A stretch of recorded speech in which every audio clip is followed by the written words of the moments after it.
Bien.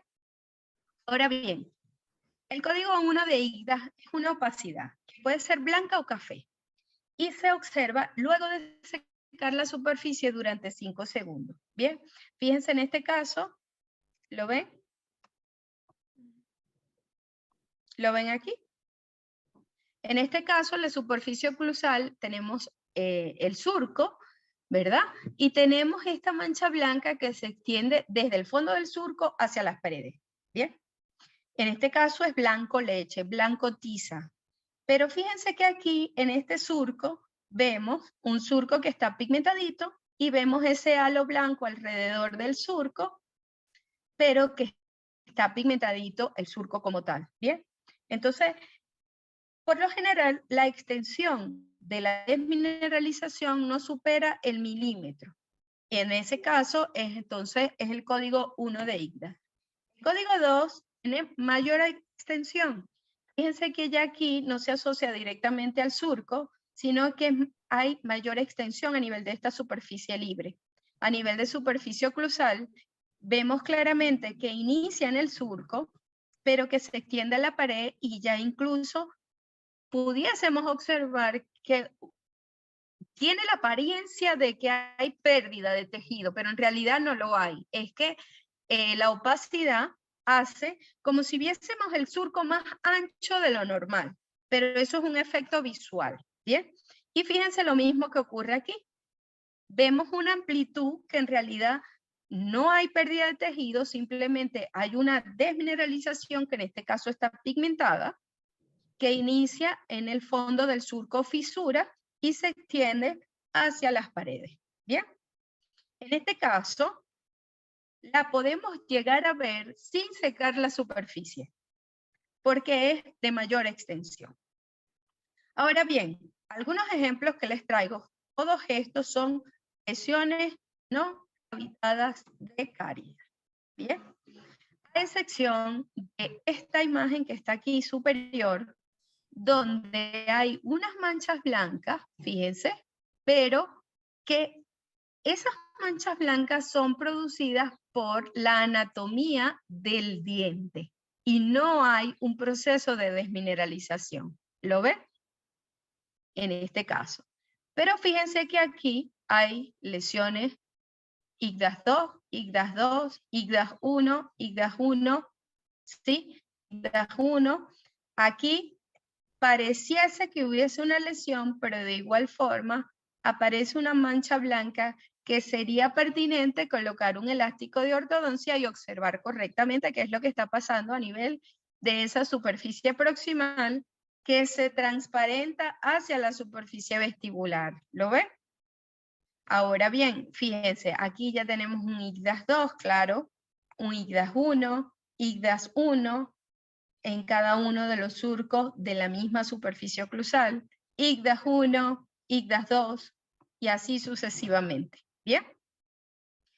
Ahora, en el IGDAS 3 ya hay pérdida de material, ya hay una microcavitación, ya el esmalte se perdió un poquito sin alcanzar la dentina. ¿Bien?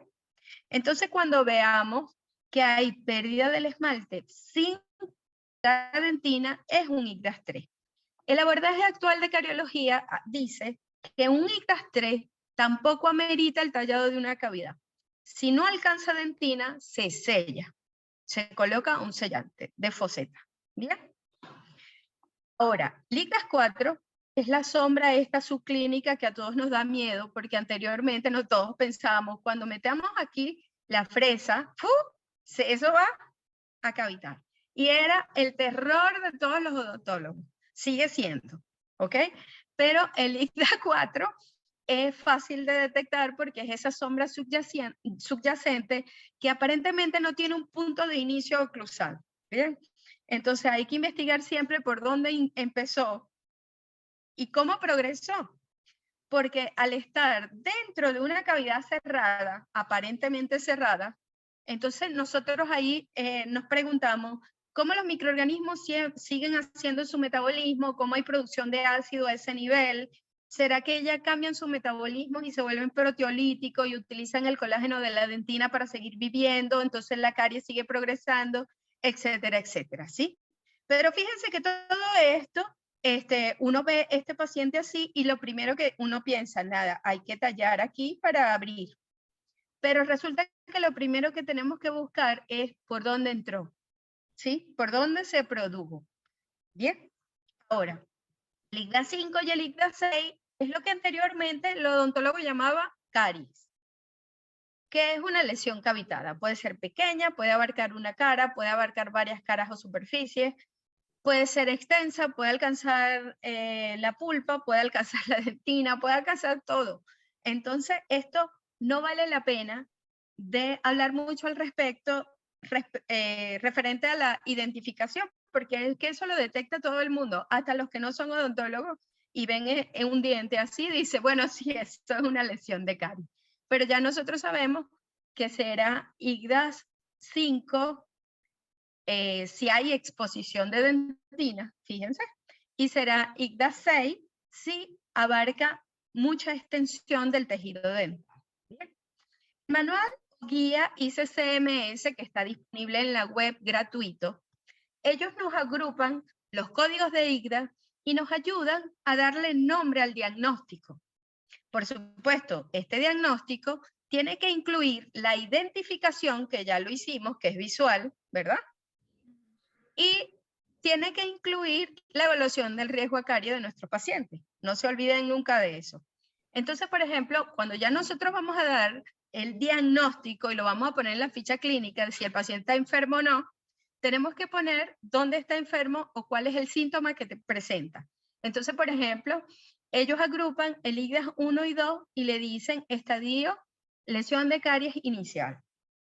Agrupan el IGDAS 3 y 4 y le dicen estadio o lesión de caries moderada. Y agrupan el 5 y 6 y le dicen estadio de caries severa, ¿verdad?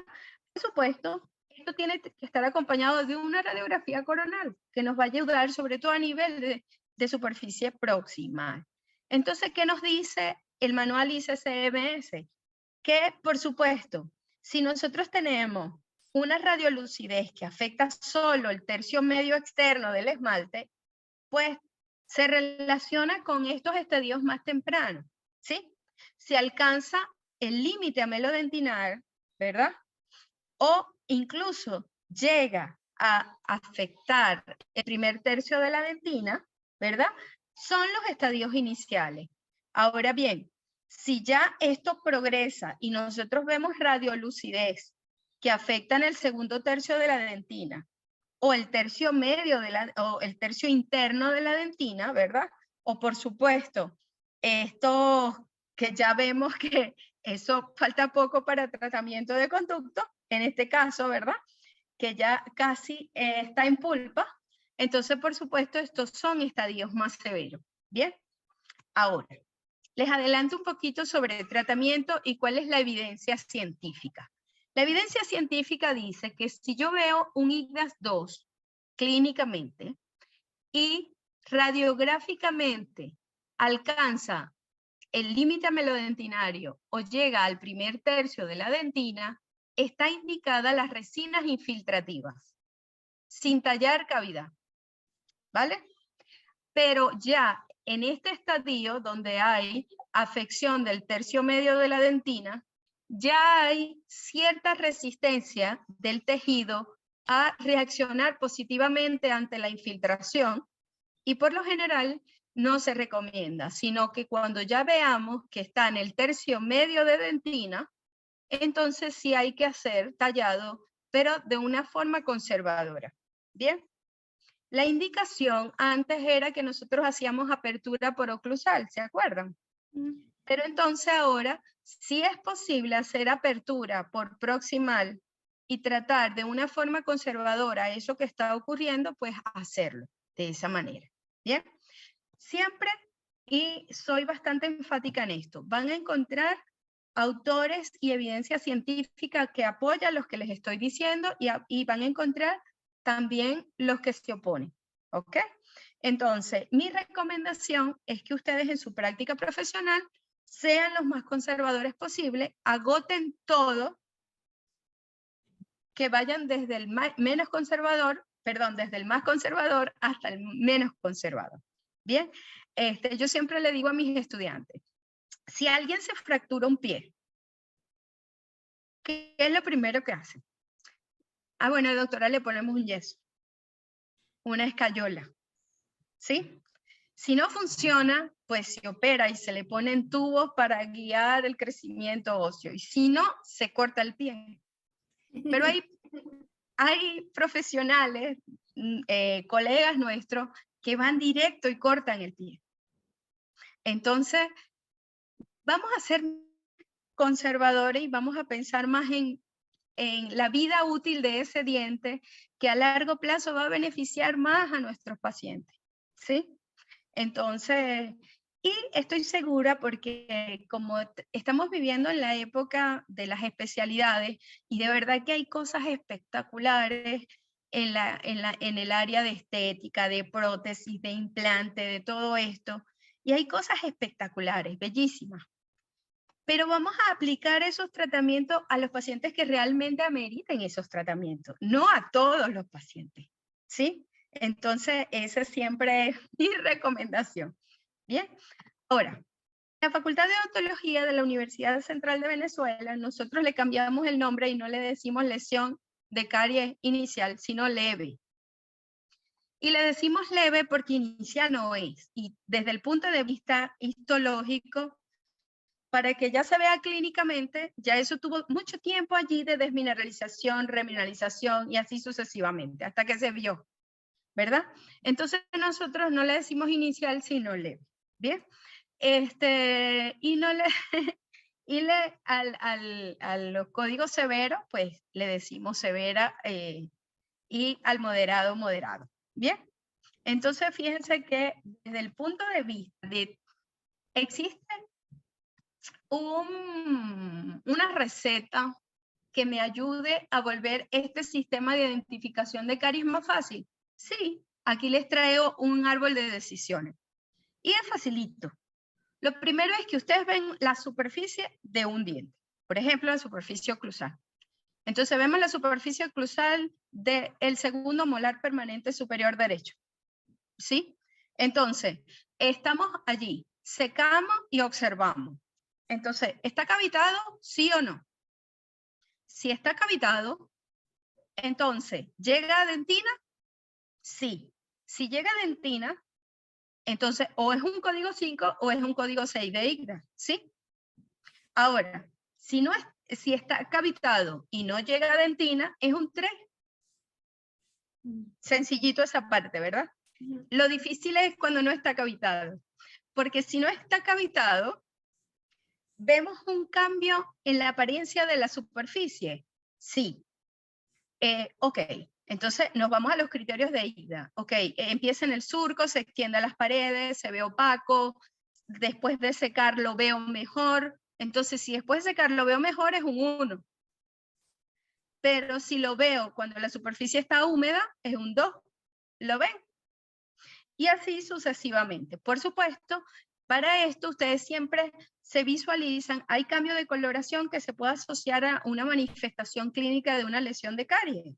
Sí. Ah, bueno, no, pero esto no parece carie porque no está en el sitio retentivo de biopelícula, sino más está en el tercio incisal. Entonces, bueno, no, entonces puede ser una hipoplasia. ¿Lo ven?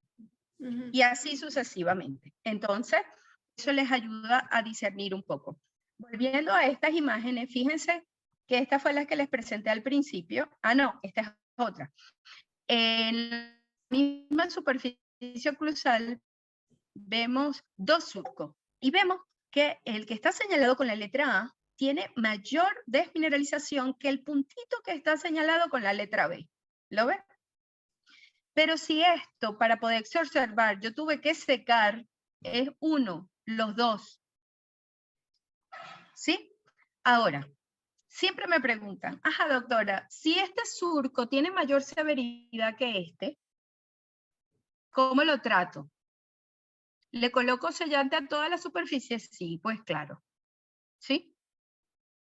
Ahora, en el caso de que ya este estuviese cavitado y este no, ¿lo tratan igual?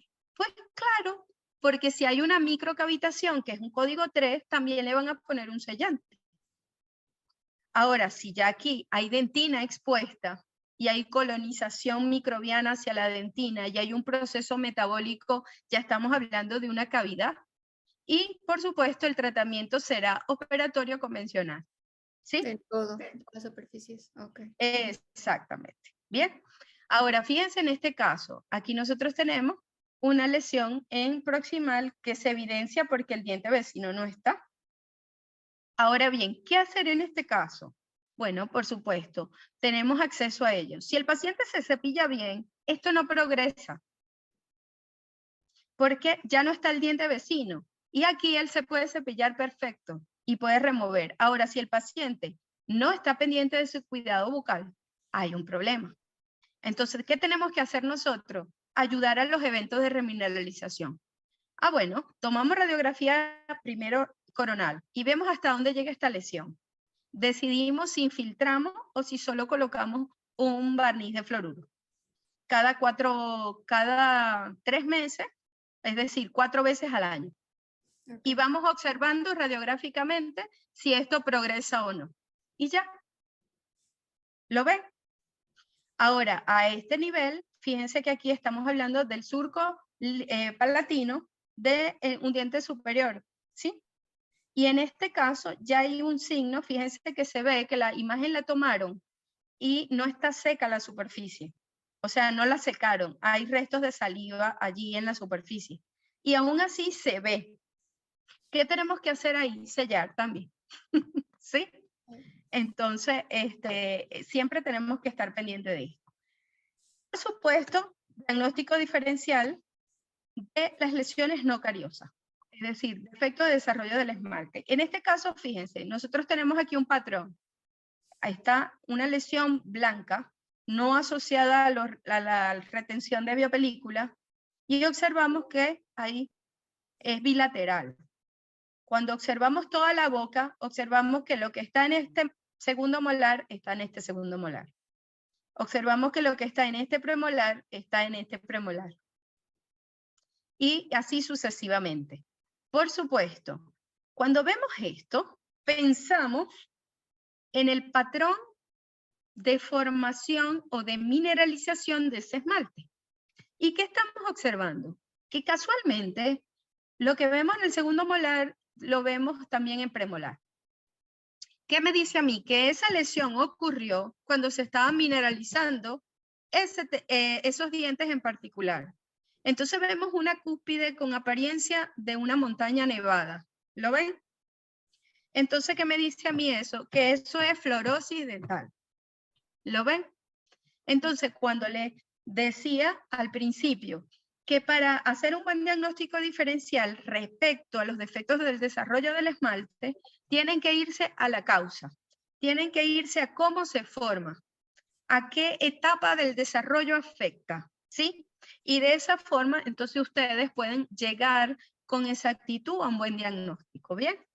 Ahora, siempre me preguntan, ¿puede haber un defecto del desarrollo del esmalte e instalarse caries? Sí. Y pueden encontrar varias cosas al mismo tiempo. Y esos pacientes, por supuesto, suponen un reto a la hora del diagnóstico y aún más a la hora de planificar el tratamiento, porque estamos hablando de un esmalte que no es normal a priori. ¿Lo ven?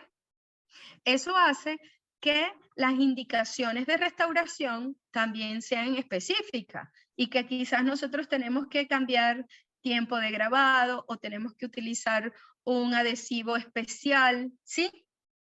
Entonces, solo podemos llegar allí si nosotros estamos bien formados. No hay otra cosa. Bien. Ajá. ¿Qué otra cosa no es lesión de caries? Por ejemplo, todo esto asociado a hipomineralizaciones. Algunas cursan con hipoplasia y otras no. Pero observamos francamente que hay un proceso que se desarrolló durante la mineralización de esos dientes. Que si la fractura fue preeruptiva o poseruptiva, eso también los ayuda a discernir sobre el diagnóstico diferencial. ¿Sí? Y ya saben, hay manifestaciones que se presentan en dentición primaria, hay manifestaciones que afectan ambas denticiones y hay manifestaciones que afectan dentición permanente. ¿Sí? Entonces eso lo tenemos que tomar en cuenta. IGDAS también nos da tips importantes para determinar si una lesión está activa o si es una cicatriz, es decir, está inactiva. Y el manual ICCMS también nos describe muy bien cuando están las lesiones activas o inactivas, de acuerdo a si estamos hablando de lesiones moderadas o iniciales, o leves, que me gusta más a mí leves, no iniciales, sino, y también respecto a las lesiones cuando están en estadio severo. Lo cierto es, recordemos que nosotros entonces podemos tener lesiones, pigmentaciones marrones, o podemos tener pigmentaciones blancas, color tiza. Bien, en este caso, en un mismo paciente, fíjense que aquí tenemos dos patrones que llaman mucho la atención. Por ejemplo, tenemos esta mancha blanca que está directamente asociada al depósito de biopelícula, pero tenemos esta que ya superó el depósito de biopelícula y está más arriba. ¿Qué quiere decir esto? Que esto ya es una cicatriz que se formó cuando este diente estaba haciendo emergencia a la cavidad bucal. Es decir, cuando él todavía iba por aquí, por el plano oclusal, se formó la lesión, pero cuando ya terminó de salir, que el paciente se cepilla mejor por aquí y por aquí no, ¿verdad? Ya esta se inactivó, pero esta sigue activa. Entonces, tenemos que marcar en nuestra historia clínica cuáles son las lesiones inactivas. Sí, porque esa cicatriz se puede volver a activar si las condiciones bucales del paciente cambian. Por ejemplo, si Paulina sale embarazada, ¿sí? Magliner no va a salir más embarazada, pero pueden tener pacientes que ustedes tienen ciertas características bucales, ¿verdad?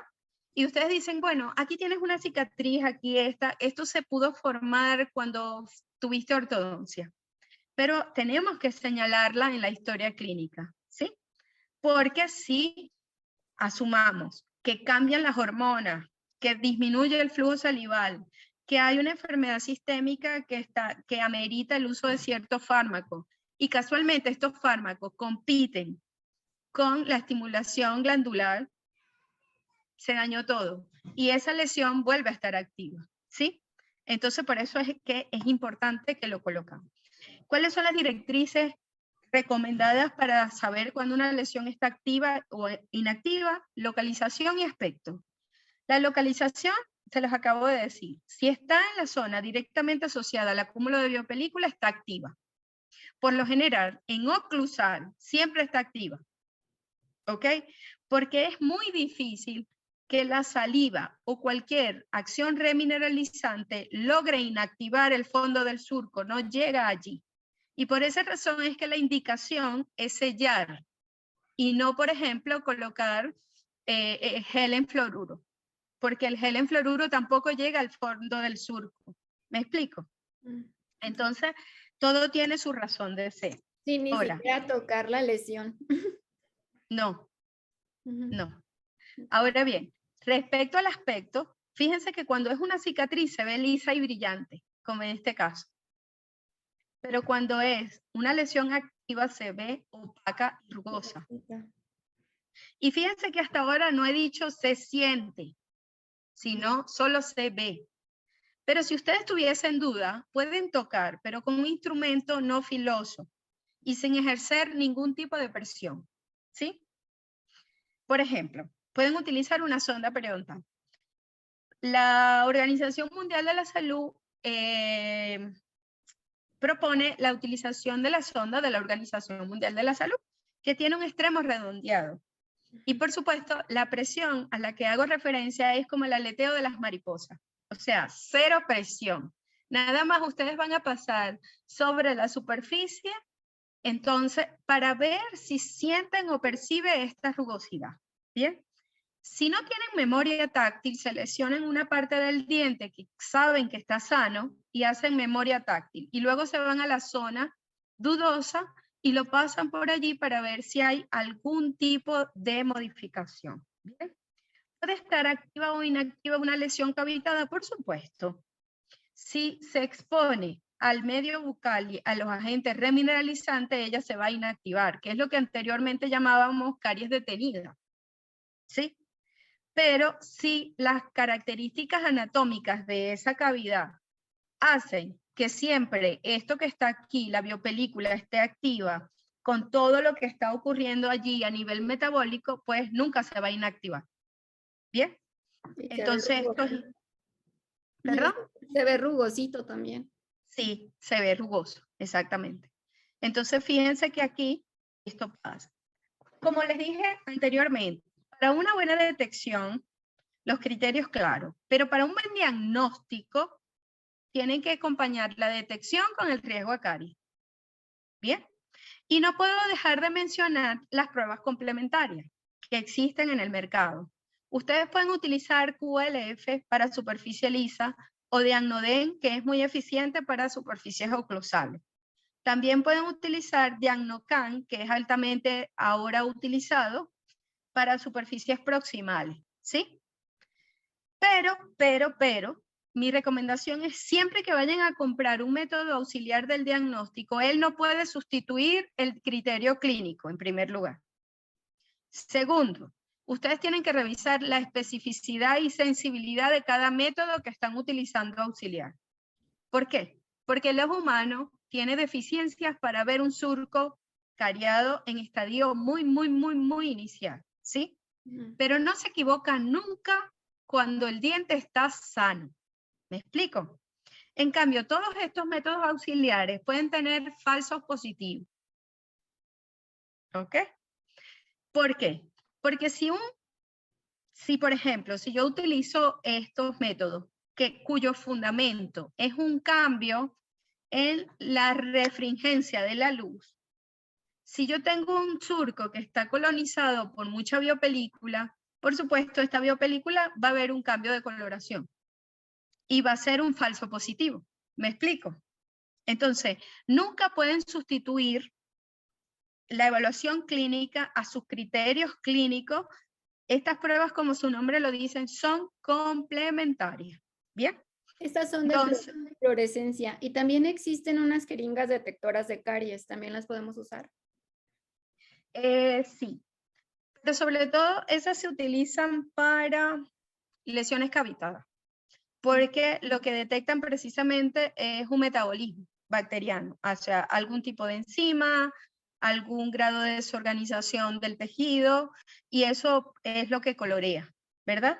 Para lesiones no cavitadas, que estamos en esmalte, pues no, hasta ahora no he visto ninguna evidencia científica que se utilice estos detectores.